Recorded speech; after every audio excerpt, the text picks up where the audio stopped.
va se prendre le ya motote biso so kenanzela wana et ça arrive que tellement bozaki unis, ils ont fait plus de 50 ans mariage. Il y a vie d'ensemble, batamulaka, balala mbeto moko, ba voyager ensemble, séparation wana, ils ont facilité. Bazo bon mabala bato parce que te le no mobali wana za mobali ya bato tikaye okoza na okoza la deuxième bureau te, okoza basi mi balete, parce que ba taxa biso ke zo bon mabalati. Mais pour moi, je trouve qu'ils ont fait ce qu'ils pouvaient faire selon vision dans ma pierre bango, ba comme na soka mission na bango. Basali, Obatikali, va continuer. Obatikali, va continuer.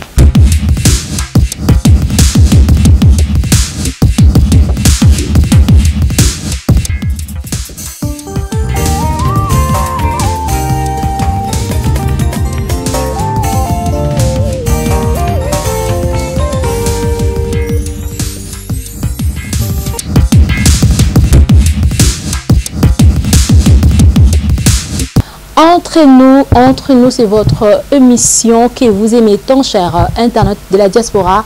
Nous vous saluons au nom de l'équipe de Congo Impact News. Et là, je vois Pitou Kizaza qui est derrière la caméra. Et puis, je vois une grande équipe de Canal King Télévision. Vraiment, je vous salue. Je vois bien Simo Pétole Issoua depuis Londres. Vous, le fan de Mam Africa, on vous salue. Vous le savez bien que nouvelle Mokoto Koko et Apesa Okwa Kake, il y a de cela. Toujours à 24 heures. Maman Olenga Silibongo Kokende. Atiki Bisope Atiki, Ningomba Monene, il y a combat spirituel, les équipes Penza, Ningomba, et les équipes Susuna Moto, na réveil, Namboka Nabiso. C'est vrai, il y a beaucoup de questions. On va se poser par rapport à l'église Ouana. Mais aujourd'hui, on va bien parler avec l'évangéliste Kiziamina Kibila. C'est un grand homme de Dieu. Nous le savons tous que à marqué époque, Namboka Nabiso, il a fait beaucoup de choses. Maître Solane, parce que ça fait vraiment quelques temps pour tout le monde a pizza. Le sous évangéliste Kiziamina Kibila, le lengue, Azaki te mettre retour na kaka. Papa Boni. Non, na malam. Papa ba retour na papa Ozalaki, bamsuba papa Zalaki awa, akomi awa, msoya akomi awa. C'est quoi? C'est dit à quoi? Non, on a bino bato monde parce que bata Congo bujanga na ba campagne mine na salaka. Son période na campagne ya munene ezalité baloba Kiziamina Sili alomona na te mais to bosana ke ba campagne wana ekutanga mbongo ebele na sala campagne de bossa munene na Tata Raphaël ils en a 1999 campagne wana ekuta biso $56 000 na tangwana 3 ans après na yo kusala campagne na stade des martyrs campagne wana ekutanga $154 000 3 ans après na yo kusala campagne na Tata Raphaël na bengi ça va passer au temps musika pasteur Ashimolo na Londres pasteur Mike Modo aux États-Unis na ba pasteur Mususu tout ça na Tata Raphaël campagne on ekutanga une affaire ba $215 000 na 2009 na yo kusala campagne na boulevard Triomphal campagne on ekutanga ba 250 quelques $1000 na 2015 na yo kusala campagne na auto ça il y a 3 ans passé et koki ko 3 ans té il coûtait bis $315 000 et ben mbongo nyusu nazo tanga wana nazaka na partenaire à mon côté kaka na mutoki nanga na ndamu église chaka na bimi na kena ngora na teba pamulinga muke na kena poto pamulinga muke na kemboka bo pamulinga muke na salisi mbongo na kanyisi na ina salango campagne d'évangélisation mais na kotala ka kosala ba campagne te boza bateli bozo la baninga bazo tonga ya zo tonga te tango baninga bazo tonga bazo kangisa mbongo ngana zo kangisa mbongo pour la campagne melimo ebika alors na tango oyo toza pe na projet to ban construire sur le coin de la campagne pour la batolubinini à limoué à la société à la société on ne suit pas 2 mètres à la fois bon situation nous avons la katamboka mbongo ezalité c'est tellement difficile na ko kenza construction te na ko dans la campagne d'évangélisation il faut que je prenne le temps de me préparer à tout cela bande ko na so mutumo ga ile to ba musicien mutumo sponsorisé à côté na studio à bête concert moko boye pour le bako ça pour le makamanza mbete ya biso pe to chambongo évangélique ya côté ya lelo nous sommes dans 2 jours nous avons invité l'église méthodiste unie à Côte d'Ivoire dans une campagne à stade de Panama donc le dimanche nous avons une campagne les 13 les 15 les 16 nous sommes à Kinshasa nous allons inviter na Canada nous allons inviter na île Maurice ceux qui amènent c'est la bamboka wana nyonso ba ko inviter ngate na za na billet yango ces billets coûtent $3 000 yango au kota lango billet yango ya nazo qui ne Côte d'Ivoire dimanche $3 000 ya billet et nazo kende na ba journaliste à chaîne de télévision bien moka journaliste bana au Côte d'Ivoire 1250 na mutumoko. Tu vois, ça demande quoi? Ça dit que la silate, na zali, na osala musala nanga. Comme ça, na cesse en cachette, on dit sous batuba yebate, soit comme non kami libanda. Donc c'est na cécité, c'est-à-dire que ba campagne pour le moment na osalate. Je me concentre na musala ya kotonga, ya misala otozana na quatre église. Voilà, ndé na tikina no stand by. So muto na possibilité ya ko sponsoriser nga pona sala ba campagne minene na salaka. Na ça disposer ko sala yango. Évangéliste Kiziamina, il y a par exemple, tout le monde a pasteur, le 7, 7, 7, le 8, 8, 8, le 9, 9, 9, tout ça, la campagne d'évangélisation, ils ont le bakango, tout ça, imaginer pour un pâté, pour la buse, il faut date boy. Non, muto ça n'espère date muto ko sala lango na période ya lingi. Par exemple, c'est na mois de juillet. Et l'angezalaka c'est l'activité wana muto une inspiration na ye ngala za inspiration na ngala tchaka mi si ton Dieu mort c'est le mien prendre tchaka si ton Dieu c'est le mien parce que ngala yebi ke nzambe na nga kufate azana bomoy on non papa bima ki wapi si ton Dieu est mort et c'est le mien parce que comme penza moi seul quand amino kwa batulelo hein. Donc les inspirations mon nazo na za na mabondeli nazo préparer campagne dans na bon motema et puis nazo mona ne batwaza ko luba maintenant ce qui nous a mené à faire des pour pas trouver des matins miracle pas trouver des matins nous a mabiki sana mais biso nous a bassigé automoni deni nous a mabiki c'est biso akango le biso alors biso na kati ya pauvreté na kozanga na kolela orphelin de père et de mère et l'autre côté nous a masali biso tous alelo pour donner aux autres espoir que ça bongo ce qui nous a mené à kufa asala ka tondi matin mais quand même matin nous a mené à kopambula ta ko tombola. Papa, c'est vrai que vous avez encore la carrière dans Yosa Susu et Zalina nous mettons tout na motuna moko bando bandi ko sa ela nzambe eloko nini penza o empaté o pena na vie chrétienne na yo bikete ngara nzambe parce que tout le monde papa ozaki na politique ozongi otiki je ne sais pas eloko nini écouter mais nous donc on continue tous les deux si nous continuer donc eloko impacté na nzela nzambe d'abord vie na ngamoko naza orphelin de père et de mère à 8 ans dans des vies de conditions les plus difficiles à vivre bon le motema. Une année après, na fongoli deuxième école privée na Ngaba. Où borfele batanga kaya ofele. Lelo ko c'est 30 ans d'existence. Obi bana boni na bimisi na 4 école wana. Na tongyanga étage 18 salles de classe. Avant na après-midi 36 salles de classe. Plus de 1000 élèves bazotanga kuna. Pour le bilaka ngote. Pour mon akambo ma bonne sotoliaka. Boye investissement tout ça la raté. Na salle polyclinique na Kingabo.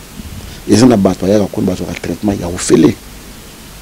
Aboti, mbongo ezalite, bobi misaye, abimaki. Monsieur face à l'appendicite. Mbongo ezalite, hernie, moi il était pour opérer, abimaki. Pour le bilangote. Les autres sont bilanga. Sota libosa porte église, fufu sila lu bazako tekango. Tous na bilanga na plateau bateke. Tous autres tekango na pied ya moissé pour na aider population, ba li bazo même quelque chose. Mais non, j'arrive. Là, on a une chaîne à télévision, on a une chaîne à radio. Nous sommes un miracle en Zambie. Et quand je finis mes études, dans une moto, on a à l'université, dans une université 10 ans après. Dans l'université de Sciences Po, dans Silici. Et nous avons que derrière de nulle part, dans le côté de la politique, nous avons premier, il y a moi dans l'élection. Deuxième, la ville à Kinshasa. Le mieux, c'est quoi, 5e dans toute la République démocratique du Congo. Déjà populaire dans l'église, papa. L'église a eu le tremplin. Nous avons dans la ville dans un tremplin. Nous sommes journalistes, vous voyez, on peut utiliser tremplin, nous sommes journalistes pour même quelque part. Nous sommes joueurs, on peut utiliser tremplin dans net George Weah. A utilisé tremplin dans les joueurs, mais maintenant le président de la République. Nous avons toujours quelque chose pour Moutabima dans la situation de Yazali. Donc voilà, ma camonda ma salle na vie nanga. Donc sur la taille ma camono soana. Voilà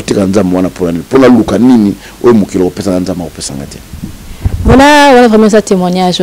Il y a évangéliste Kiziamina Kibila pour le rappel.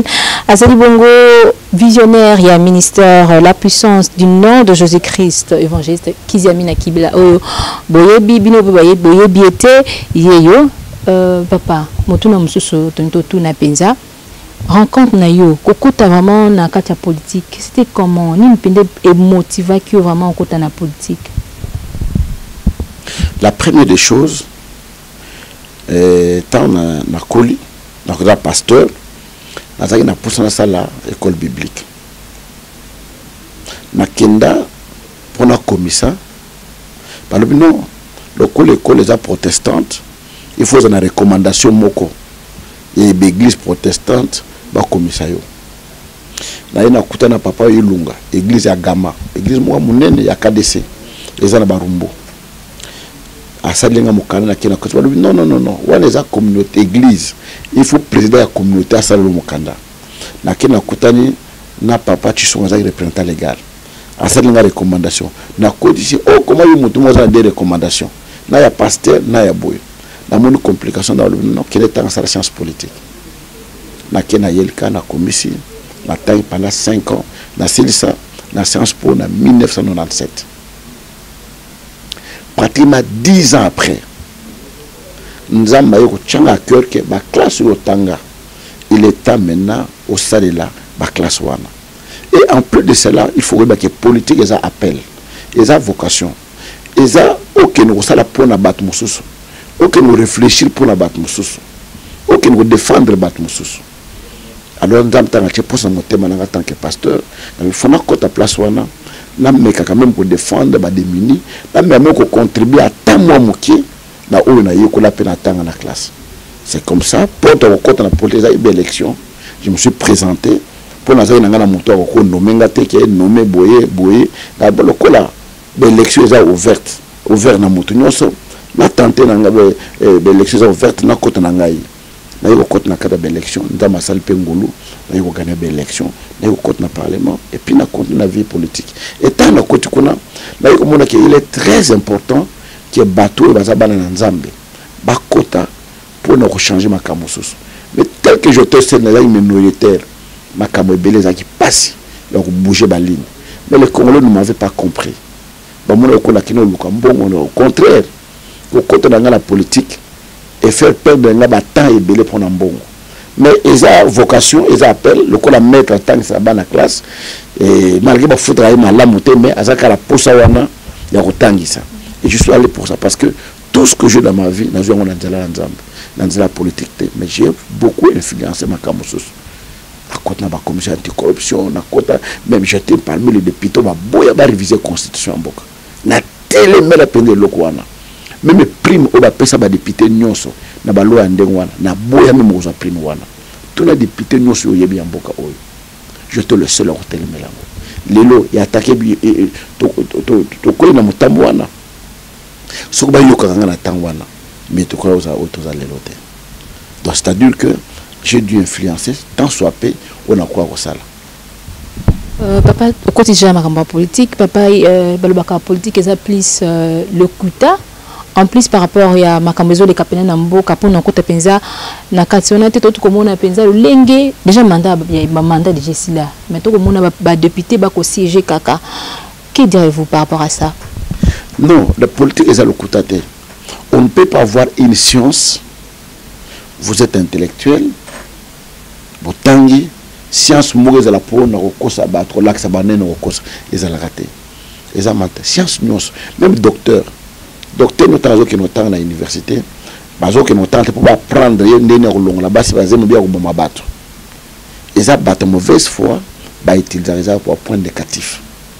Aux alliés avocats autant pour défendre bato mais cause la wana te poste la makamabe au côté na cas adverse aux ombo pour au koisa client na yo les bato sala kayango donc science nyonso eza université de pas ya mutune azo ko utiliser yango mais la politique c'est la science mère c'est-à-dire que si tu ne t'occupes pas de la politique s'occupera de toi les autres na katamboko politique ambo zo tambola malamote économie za malamote social za malamote éducation za malamote justice za malamote mais ce que politique ambo za malam nous c'est tikali et vous la paix malam. Voilà pourquoi moi j'ai toujours demandé qu'il y a des chrétiens, banana nzambe ou banga nzambe, pas kota katne sikawana. Parce qu'il arrivera à un certain moment, vous avez bloqué, vous évitez vos salami. Si vous avez mon nzambe, vous fukama. Au côté de ma bonne, nous avons président de la République, nous avons premier ministre, nous avons ministre du département boy, nous avons gouverneur, nous fukama nzambe, na mayele na ngai na suki na monter na sala nini na situation nous allons traverser mais ni nous autres bisanga na sala nini pour que peuple na yo ebima na kata passer boy nzamba ko inspiré. Donc il arrive aussi au tout le monde si par exemple par rapport à réalité Mboka, je crois il a déjà donné ba réponse par rapport à Osé Kanakonga na Congo a nzamba oloba nini par rapport à nyonso toujours tambola boye politique boye Dieu dit quoi en fait. Le problème est Congo, c'est un problème nzambete, c'est un problème du peuple congolais moko. Bato bazoton mama okombolinda papa obimisi matiti obwaki na caniveau. Mai moelle katenga c'est un problème nzambe. Maman ozoteka biloko full vani wana ozui sac otili kola full otandi Thomson place wana. Est-ce que c'est un problème nzambe? Gouverneur ya ville pour longola matiti o etoni ba caniveau be ba kirango, c'est un problème nzambe. C'est un problème nzambe. Dieu a déjà tout fait dans Mboka na biso. Nzamba pesa biso nyoso oyo batu ebele bazana yango tel ba Mboka na bango. Toza na cobalt lelo tonne ya cobalt moko. $94,000 na tonne moko. Et le Congo à lui seul renferme 80% de la réserve mondiale na kata Mboka oyo. Est-ce que ça problème ya nzambe? Coltan o ba ça ba portable nos na kata mokili mobimba. À moins 85% de réserve à coltan. Et ça n'a qu'à Tamboko. Est-ce que ça problème en Zambie? C'est le problème des Congolais. Il y a Koyeba, ni les Sénégalais au Sala. Nous, les lots où à maille. Plus de 60% il y a réserve sur 30 quelques pourcents. Réserve mondiale à maille. Na Congo. Tous en Zamba. Deuxième réserve mondiale na Zamba. Tout le monde a mis tout que les Canadiens étaient au Kende. Mbongwa. Et ça problème en Zambie. Et ça problème il y a Congolais, Yemoko.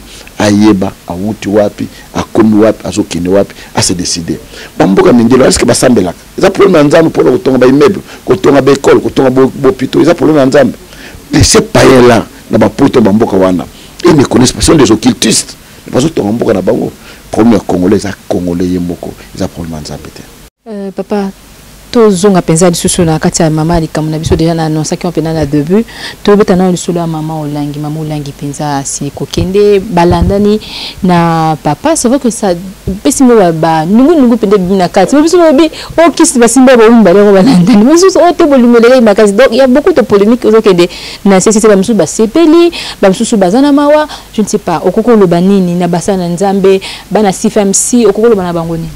Non, la première des choses c'est prendre la loi à mototé. Et ça arrive que tellement Bozaki unis, ils ont fait plus de 50 ans de mariage.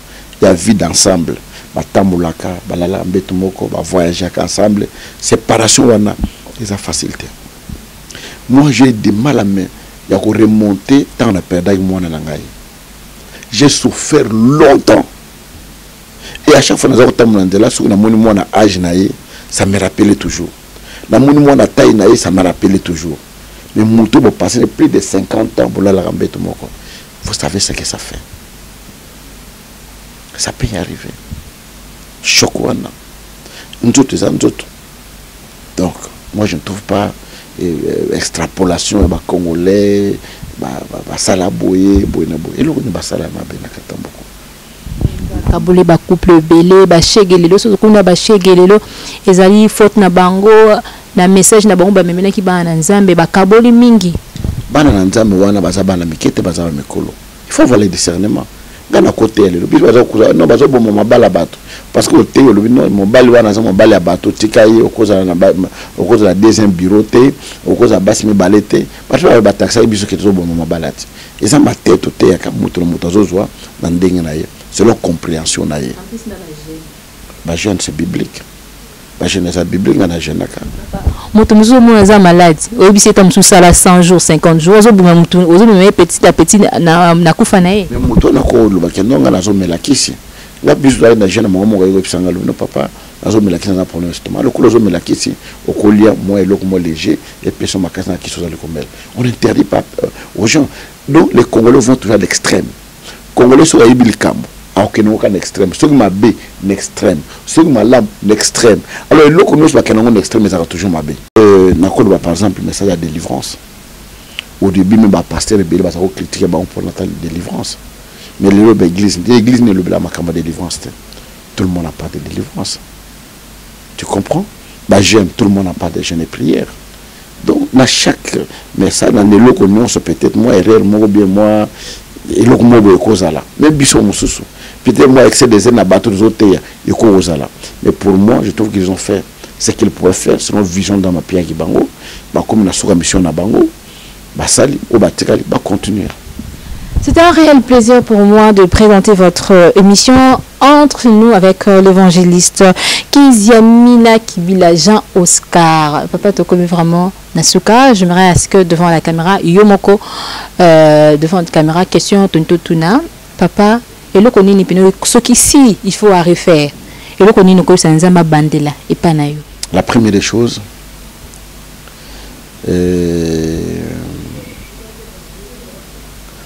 ce qu'on bande la vie, nous la pasteur, évangéliste, nous homme politique. Wana nous parce que je suis convaincu dans les camerounais au sala. Mais ceux qui ont les camerounais au sala, les soutiens de la vie, n'a qu'au fond de l'église et belé n'a fond la terre. N'a pas zaka l'église car moko na teyaka na quelques collaborateurs. Moi nous allons que ça l'église na 100 000 pour naïe à que ça l'église naïe. Pardon? Charge était parce que c'est difficile na ba collaborateur ba appréhender vision ou ndengezali. C'est ça la seule chose que je peux regretter. Le naza na ville à Kinshasa au moins 25 églises, Bandundu ezali, Bakongo ezali, Équateur ezali, Katanga ezali, Côte d'Ivoire ezali, Angola ezali, Paris ezali, Suisse ezali, Belgique ezali, naza na églises partout partout dans mokili. Mais s'il fallait refaire, je n'allais pas faire plus. Je ne pourrais plus faire ça. Merci beaucoup. C'était un réel plaisir de vous présenter cette émission Entre nous avec l'évangéliste Kiziamina Kibila Jean Oscar. Comme on a à l'époque, Mata Kimakasi, ils ont combattu toujours, nous l'espérons, et Komata Kaka. Un grand merci à vous, un grand merci à Simon Petolo Issoa depuis Londres et Madame Kadi Mankoto, la fille classe. Binobo Lanzi Bisso, abonnez-vous, vous ne serez pas dessus. Le missionnaire Papa depuis Londres, Papa Serge Tungila, nous vous saluons au nom de l'équipe de Congo Impact News. Ceux qui nous ont besoin d'être en collaboration avec Canal Kin Télévision, on écoute très prochainement. Bye bye. Mama Africa, Sangoni Nibo. Sangozaka Kamoko, Congo Impact News. Neni Congo Impact News. Babi, Congo Impact News, chaîne YouTube, ils offrent ça d'informations en temps réel pour la diaspora congolaise, mais pour tout le monde, hein, au bazar, Congo, ils ont Congolais, ils ont étrangers, on a Nigériens, parce que ils ont c'est bilingue, quoi, français, lingala, avec le temps, pourquoi pas l'anglais. Oh, makambuto ye na ngosuna kini boye po ba site ezebele, ba chaîne ezebele na YouTube. Oh, est-ce sous problème te ko baksal ko ba auto sang. Non, ma chérie, omoni musande laksa nan banani ba osala ba oza ba vrai journaliste ne no baka banani ba vrai journaliste pour comment on peut être journaliste beba fort. Donc to beba ça to zong ça pena ka musala na ndenga ba norme ba ndenga pena déontologie journalistique et kosenga vraiment ngoto komemo pesa na kati internet. Ozosala musala to oye ko bongisa musala oyo kuti. Non, to bongisa te to ka ko sala o ba aprena biso na ba classe bisika totanga. Niti ba news ni to bandozo po tant to yo ki déjà Congo Impact News. Bon. Étant de journaliste, donc toza chaîne moko généraliste, on a droit à suivre la politique de notre pays, le sport, loisirs, santé, économique. Donc on va traiter toutes les informations. Donc Mama Africa lié PK, information au coca to secours pe bandoya liban. Non, Congo Impact News c'est une grande chaîne dans la vision néné et sera na YouTube. Donc nous espérons avec le temps ceux qui soutiennent Penza et comme ça on peut que comme on la télévision na biso local awa pourquoi pas chaîne internationale. Donc c'est vraiment une vision encore vaste. Donc monde ba Hollywood ndenge banana na ba YouTube et tout les gens on a ils comme pourquoi ba chaîne câblée. Donc avec le temps CN et Kende vraiment musica nous l'espérons. Amen. Banakini baimboka bato ya par-ci par là Mama Africa ye aye na idéologie na ye ya Congo Impact News. N'hésitez pas, nous vous appelons de vous abonner massivement. Ah oui, sur Congo Impact News.